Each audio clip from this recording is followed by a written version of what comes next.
எல்லாரும் கவனமா இருங்க. புயல் சாதாரணம் இல்ல. இந்த சத்தம் இயந்திரத்திலிருந்து வரல.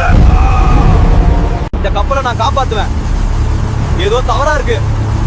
அண்ணா, கீழே போகாதீங்க, அங்க இருட்டு. யாருங்க? வெளியில வா. இந்த கடல் உன்னை சோதிக்குது. என்ஜின் ஆஃப் ஆயிடுச்சு. நாம சிக்கிட்டோம். இது சாதாரண கோளாறு இல்ல, ஏதோ சக்தி இருக்கிறது. அந்த நொடியில் ஒரு நீல ஒளி பரவுகிறது. கடலின் தெய்வம் வருணன் தோன்றுகிறார். உடைந்த இயந்திரம் தானாக சரியாக தொடங்குகிறது. புயல் மெதுவாக அடங்குகிறது. அற்புதம் நடக்கிறது. கேப்டன், என்ஜின் மீண்டும் வேலை செய்கிறது. அர்ஜுன், இது தெய்வ அருள். நம்பிக்கை இருந்தா கடலும் நண்பன் ஆகும்.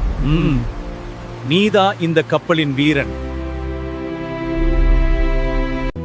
கடல் எப்போதும் சோதிக்கும், ஆனால் தைரியம் கொண்டவரை காப்பாற்றும். அந்த இரவு ஒரு பாடம் கற்றுத்தந்தது.